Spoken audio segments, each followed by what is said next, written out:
கண்ணியத்திற்குரிய எல்லாம் அல்ல அல்லாஹு ஜல்ல ஷானஹு தஆலாவின் நல்லடியார்களே, பெருமை அடிப்பதை அல்லாஹ் விரும்ப மாட்டான் என்ற செய்திகளை கடந்த சில வாரங்களாக நம்ம பார்த்து வருகிறோம்.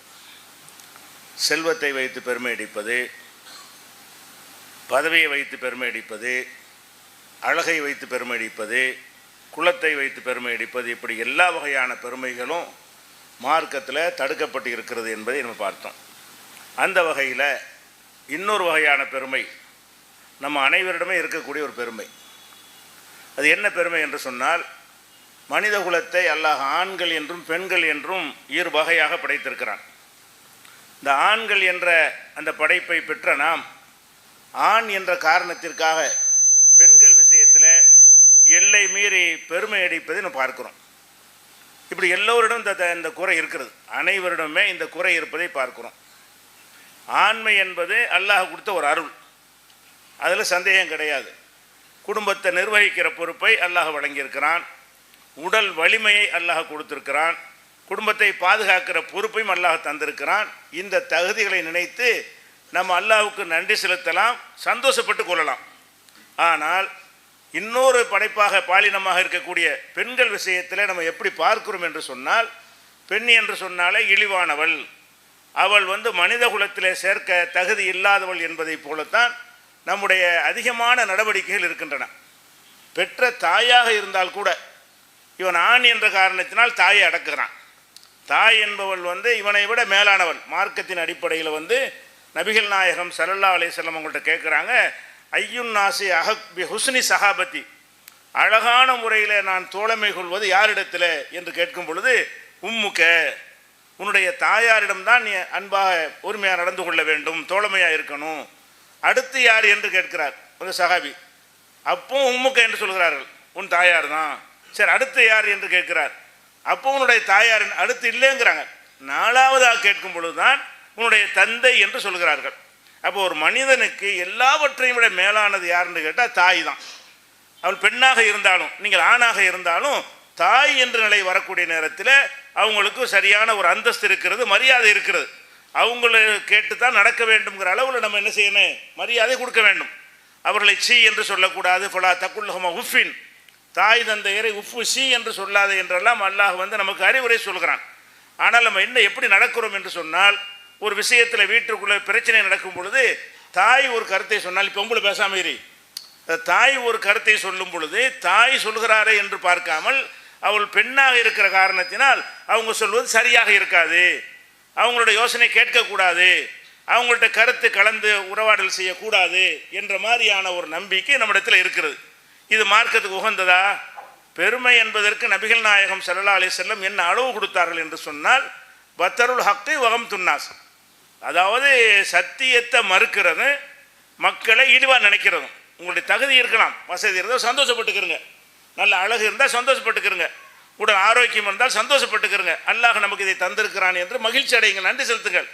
ஆனால் அடுத்தவரை மட்டம் தாழ்த்துவதற்காகவும், அடுத்தவருடைய நியாயங்களை கேட்க மறுப்பதற்காகவும், அடுத்தவர் சுட்டி காட்டுகிற தவறுகளை ஏற்றுக்கொள்ள மறுப்பதற்காகவும் இருக்குமே என்று சொன்னால் அதுதான் பெருமையாகுது. நம்ம ஆணாக இருக்கிறோம் என்று சொன்னால், ஆண் என்ற வகையில் உங்களுக்கு சுமத்தப்பட்ட கடமைகள் நீங்கள் செய்ய வேண்டும், குடும்பத்தை கவனிக்க வேண்டும், அவளை நல்ல முறையில் நடத்தி. ஆஷிருஹுன்ன பில் மாரூஃப், அல்லாஹ் குர்ஆனில் என்ன சொல்கிறான் என்று சொன்னால், ஆஷிருஹுன்ன பில் மாரூஃபி, அழகான முறையில் உங்கள் மனைவிமார்களோடு குடும்பம் நடத்துங்கள். ஃபைன் கரிஹ்துமுஹுன்ன, அவர்களை உங்களுக்கு பிடிக்கவில்லை என்று சொன்னால் கூட, ஃபஅஸா அன் தக்ரஹு ஷையன், நீங்கள் ஒன்று பிடிக்காமல் போகலாம், வயஜஅலல்லாஹு ஃபீஹி ஹைரன் கஸீரா, அதில் அல்லாஹ் நிறைய நன்மைகளை வைத்திருப்பான்.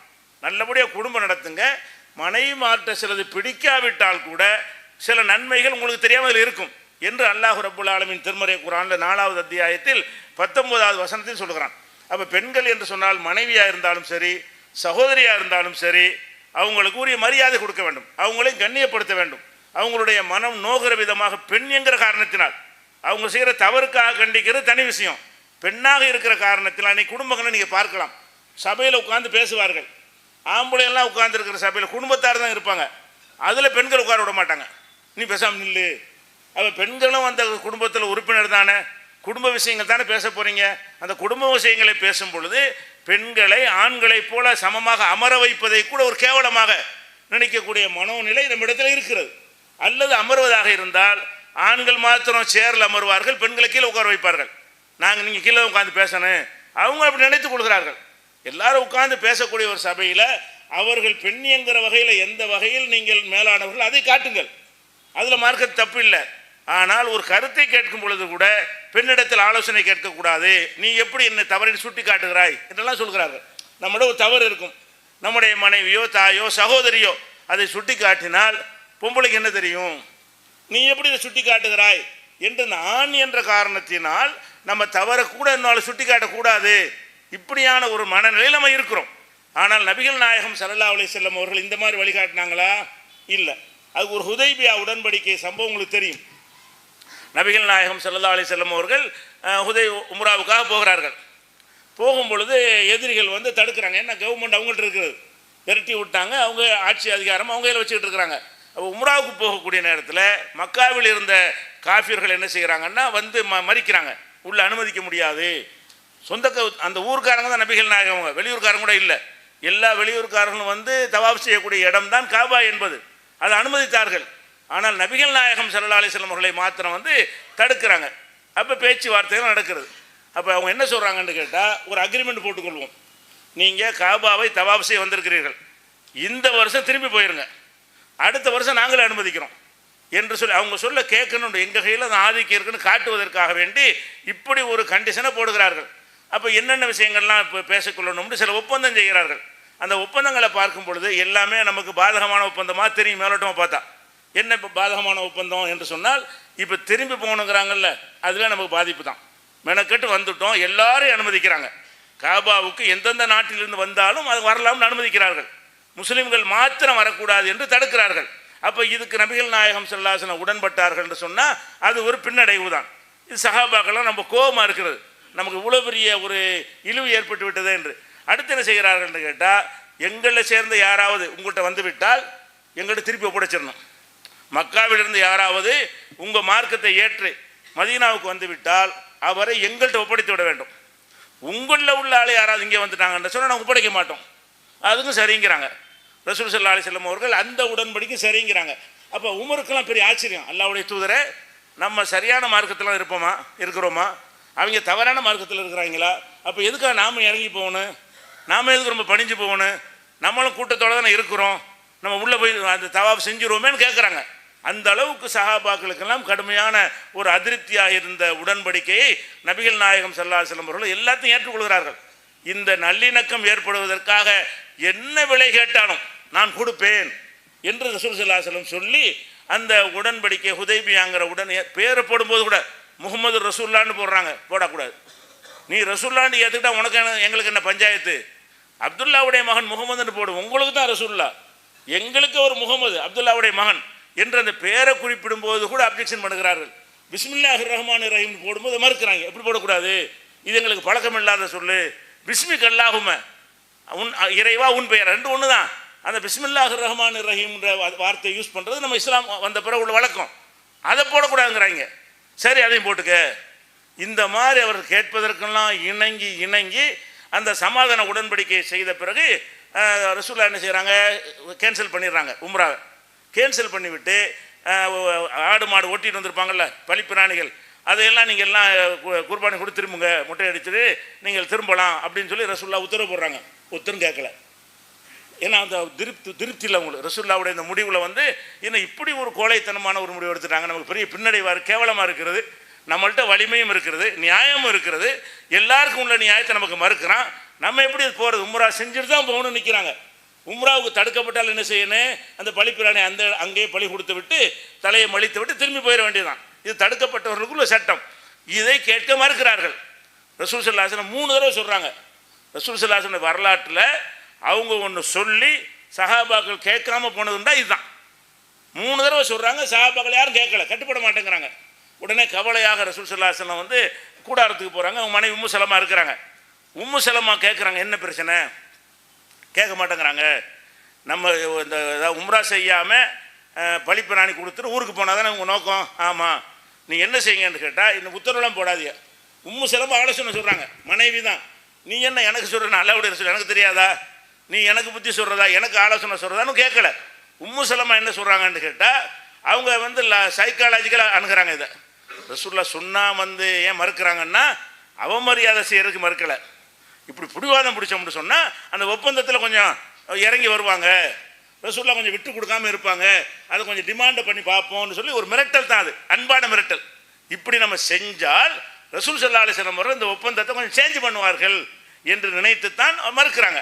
இது உம்மு சலமா அவர்கள் உங்களுக்கு துல்லியமாக கணிக்கிறாங்க. அதே நேரத்தில் ரசூலுல்லாஹ் மாறவே மாட்டாங்க, இது உறுதியாக இருக்கிறாங்க என்று தெரிந்தால் அவர்கள் கட்டுப்படுவார். இதையெல்லாம் உம்மு சலமா என்ன செய்கிறாங்க, பெண்ணு தான், இதையெல்லாம் அனலைஸ் பண்ணி சொல்கிறாங்க. நீங்கள் பேசாமல் போங்க, நீங்கள் என்ன செய்யுங்க, குர்பானி கொடுங்க, யார்கிட்ட ஒன்று சொல்லாதீங்க, நீங்கள் முட்டடிக்கிற கூப்பிட்டு நீங்கள் தலையை மொழிங்க அப்படின்னு நான் செய்கிறாங்க. எல்லாம் மடமன்னு செய்ய ஆரம்பிச்சிட்டாங்க. ரசூல் ஸல்லல்லாஹு அலைஹி வஸல்லம் முடிவு மாறாது, இனிமே அவங்க தான் நீங்கள் உத்தரவு செய்யாட்டால் நான் செய்வேன் என்று நடந்து விட்டார்கள் என்று சொன்னால் சஹாபாக்கள் மீற மாட்டார்கள். இதை யார் கண்டுபிடிக்கிறா? ரசூலுல்லாஹ் கூட இது தோணலை. அவங்க என்ன செய்யறது, இப்படி மறுக்கிறாங்களா, மறுத்துட்டு போகிறாங்க, நீங்கள் செய்யுங்க, தன்னால் கட்டுப்படுவாங்க. அப்போ எந்த அளவுக்கு கணித்திருக்கிறாங்க, பெண்ணுக்கு ஒன்று அறிவில்லைன்ற அர்த்தமா? உம்மு சலமா அவர்கள் எதை கணிக்கிறாங்க, ரசூல் ஸல்லல்லாஹு அலைஹி வஸல்லம் அவர்களை எதிர்ப்பதற்கு இவர்கள் இப்படி செய்யவில்லை. இப்படி கொஞ்சம் டிமாண்ட் பண்ணினால் ரசூலுல்லாஹ் என்ன செய்வாங்க, அது ஒப்பந்தத்தில் உடன்பாடு இல்லை, சில மாற்றங்கள் செய்யின்னு கேட்பார்கள், நம்ம விருப்பப்படி சிலது நடக்கும், நம்ம பின்னடைவாக இருக்கிற ஒப்பந்தம் என்று தான் அவர்கள் மறுத்தார்கள். அப்போ டிமாண்டு பண்ணால் ரசூல் ஸல்லல்லாஹு அலைஹி வஸல்லம் ஒரு சேஞ்ச் பண்ணுவாங்க என்பதற்கு மறுத்தார்களே தவிர அல்லாஹ்வுடைய ரசூலுக்கு கட்டுப்படக்கூடாது என்பதற்கு செய்யலை. இதை கணிக்கிறாங்க பாருங்க, அல்லாஹ்வுடைய ரசூலுக்கு கணிக்கலை, நம்ம போய் செஞ்சா இல்லை கட்டுப்பட்டுருவாங்கன்னு சொல்லி ரசூலுல்லாஹ்வுக்கு தோணலை, உம்மு சலமாவுக்கு தோணுது. நீங்கள் பேசாமல் போங்க, யார்கிட்டையும் ஒன்றும் பேசாதீங்க, எந்த வார்த்தையும் சொல்லாதீங்க, நீங்கள் வாட்டுக்கு போங்க, நீங்கள் வாட்டுக்கு குர்பானியை கொடுங்க, நீங்கள் வாட்டுக்கு மொட்டையடிங்க, நீங்கள் வாட்டு திரும்ப போட்டி போட்டுக்கிட்டு எல்லாரும் நான் முந்தி நீ முந்தி ஒருத்தர் கொடுத்து அடிச்சுக்கிற அளவுக்கு முட்டை அடிக்கிறதுக்கு என்ன செய்கிறாங்க, முண்டி வர்றாங்க. ரசூலுல்லாஹ் செஞ்ச பிறகு இனிமேல் என்ன செய்யக்கூடாது, மீறக்கூடாது என்று சொல்லி எதுக்கு சொல்கிறோம் என்று கேட்டால், பெண்கள் என்று சொன்னால் அவங்க ஆலோசனைக்கு தகுந்தவர்கள் இல்லைன்னு ஒரு கருத்து இருக்கா இல்லையா, கேவலமாக நினைக்கிறோமா இல்லையா? அப்போ இது சத்தியத்தை மறுக்கிறது இழிவாக கருதுவதும் தானே பெருமை. நான் என்பதால் நீங்கள் சந்தோஷப்பட்டு போங்க, நீங்கள் சத்தியத்தை மறுக்கிறீங்களா இல்லை? இப்போ ஒரு விஷயம் இருக்கிறது, குடும்ப விஷயம் இருக்கிறது, ஒரு ஆலோசனை பண்ணுவதாக இருந்தால் அவங்க கருத்தையும் கேட்கணும்.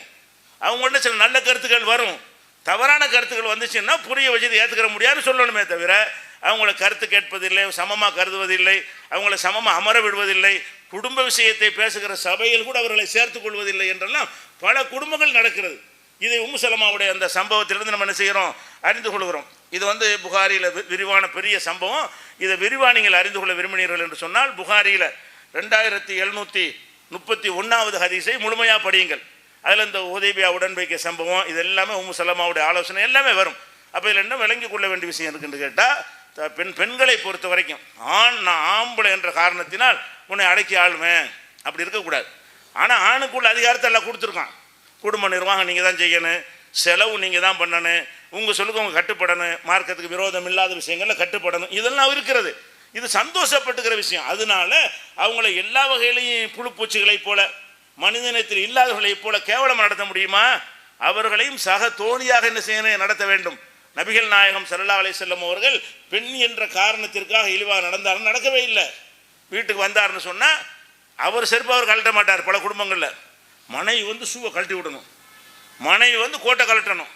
இப்படியாக ட்ராமாக்கள், நாடகங்கள், சினிமாக்களில் பார்த்து இப்படி தான் பெண்கள் நடக்கணுங்கிற மாதிரி ஒரு மூளை செலவு செய்யப்பட்டிருக்கிறார்கள். ஏன் உங்கள் சட்டை நீ கழட்டக்கூடாதா? உங்கள் சட்டை நீங்கள் போட்டுக்கிற கூடாதா? உங்கள் செருப்பு கூட நீங்கள் கழட்டி வைக்க மாட்டீங்களா? அப்போ வீட்டுக்கு வரும்போது இவர் சட்டை கூட கழட்ட தெரியாத இவர் செருப்பு கூட கழட்ட மாட்டாராம். கிளம்பும்போது எல்லாம் ரெடியாக எடுத்து வச்சுருக்கணும். ஏன் உங்களுக்கு தேவையான நீங்கள் எடுத்து வைக்க வேண்டியதானே? அது என்ன ஒரு ஆணாதிக்கு இப்படி திமிரு எதுக்கு நமக்கு வருகிறது? அவர்கள் வேலையை அவர்கள் பார்க்கணும், உங்கள் வேலையை நீங்கள் பார்க்கணும், ரெண்டு பேரும் சேர்ந்து பார்க்குற வேலையை சேர்ந்து பாருங்கள். யார் யாருக்கு என்னென்ன வேலை அப்படி நடக்காமல் பெண்களை அவ்வளோ கேவலமாக இழிபிறவியாக நடத்தக்கூடிய ஒரு காட்சியை பார்க்கிறோம். நபிகள் நாயகம் ஸல்லல்லாஹு அலைஹி வஸல்லம் அப்படி நடந்தாங்களா? வீட்டில் என்ன செய்வார்கள் என்று கேட்கும் பொழுது யக்ஸிஃபு நஅலஹு, அவங்க செருப்பு பிஞ்சு போச்சுன்னா அவங்க தைத்து கொள்வார்கள். அப்போ அவங்களோட ஆடை அவங்க தைத்து கொள்வார்கள். வீட்டில் வேலையில் துணை செய்வார்கள். காய்கறி நறுக்கணுமா, உண்டா நான் கொஞ்சம் நறுக்கி தர்றேன் என்று, இந்த வேலை உனக்கு உள்ளது, அந்த வேலை எனக்கு உள்ளது. வீட்டில் கொஞ்சம் குப்பையாக இருக்குது, மனைவி உடம்பு சரியில்லைன்னா விளக்கமாக எடுத்து கூட்டுவோமா? விளக்கமாக எடுக்கிறது கேவலம், அது பொம்பளை வேலை, ஆம்பளை செய்யக்கூடாது என்ற அளவுக்கு நம்முடைய மனநிலை வருதுன்னு என்ன அர்த்தம்? ஆண் என்ற காரணத்தினால் இந்த வேலைகள்லாம் பொம்பளை தான் செய்யணும். நம்ம வீடு நம்ம குடும்பம், அவங்க முடியாட்டி நம்ம செய்ய வேண்டியது, நமக்கு முடியாட்டி அவங்க செய்ய வேண்டியதுதான்ங்கிற அளவில் வாழ்ந்தால் தானே வாழ்க்கையாக இருக்க முடியும். பெண்கள் என்ற காரணத்திற்காக வேண்டி சில வேலைகளில் துணை செய்வது கூட கிடையாது. எவ்வளவு கஷ்டமான நிலை இந்த பெண்கள் இருந்தால் கூட இவர் வந்து அந்த கிச்சன் வேலை பார்க்க மாட்டார், சமையலுக்கு துணை செய்ய மாட்டார். சமையலுக்கு போய் காய்கறி நறுக்கிறா, அது ஒரு கேவலம். நீ காய்கறிலாம் நறுக்கிறாமலான்னு கேட்டால் பயங்கரமாக கேவலமாயிரும். அல்லாவுடைய ரசூல் எப்படி நறுக்குவாங்கன்னு என்ன செய்கிறாங்க, ஆயிஷா நாய் பெருமையாக சொல்கிறாங்க. பெருமை, ஆமாம் நாளைக்கு தான் கொடுப்பேன், என் மனைவிக்கு நான் துணையாக செய்யலை, என்ன கேவலம். அப்போ மனைவிக்கு துணையாக இருப்பது கேவலம், மனைவிக்கு ஒத்துழைப்பாக இருக்கிறது கேவலம், வீட்டு வேலைகளில் ஒத்தாசை செய்வது கேவலம், அப்போ அவங்கள சமமாக கருதி ஆலோசனை கேட்பது கேவலம். இந்த மாதிரி நடப்பதற்கு மார்க் அனுமதிக்கிறதா? இப்படி நபிகள் நாயகம் நடந்தார்கள்னா இல்லை, எல்லா வேலையும் அவங்க தான் செய்வார்கள். வீட்டில் போட்டாங்கன்னா அவங்க வேலையும் செய்வார்கள். வீட்டுக்கு துணையாக மனைவிமாருக்கு செய்ய வேண்டிய வேலைகள், துணையாக செய்ய வேண்டிய வேலை இருந்தால் அதையும் நபிகள் நாயகம் ஸல்லல்லாஹு அலைஹி வஸல்லம் செய்ததை நம்ம என்ன செய்கிறோம், பார்க்குறோம். அதனால ரசூல் ஸல்லல்லாஹு அலைஹி வஸல்லம் அவர்கள் ஆயிஷா நாயோட பிரயாணத்தில் போயிட்டு இருக்கிறாங்க. போய் கொண்டிருக்கும் பொழுது அங்கே ஓட்டப்பந்தயம் வைக்கிறாங்க. எப்படி பிரயாணம் போய்கிட்டு இருக்கிறாங்க, பாலைவனம் திறந்து வழி தானே, நம்ம 2 பேரும் ஓட்டப்பந்தயம் வைப்போம். எல்லாரும் போய்கிட்டு இருக்காங்க, சபையாக போயிட்டு இருக்கிறாங்க. இருந்தாலும் ஆயிஷா நாய் ரசூல்லாம் ஓட்டப்பந்தயம் வைக்கிறாங்க. ஓடும்பொழுது ரசூல் ஸல்லல்லாஹு அலைஹி வஸல்லம் என்ன செய்கிறாங்கன்னு கேட்டால், ஆரம்பத்தில் ஆயிஷா நாய் ஜெயிச்சிடுறாங்க முதல் தடவை. இது ஒரு காலத்தில் நடக்குது. பிறகு ஒரு காலத்தில் வந்து ஆயிஷா நாய் என்ன சத குண்டா போயிட்டாங்க. பிறகு ஒரு பிரயாணத்தில் போயிட்டு இருக்கும் பொழுது இப்போ ஓட்டப்பந்தயம் வச்சுக்கிறோமான்னு கேட்குறாங்க. ஓடுறாங்க. அப்போ ரசூல் ஸல்லல்லாஹு அலைஹி வஸல்லம் செய்கிறாங்க, ஜெயிச்சிடுறாங்க.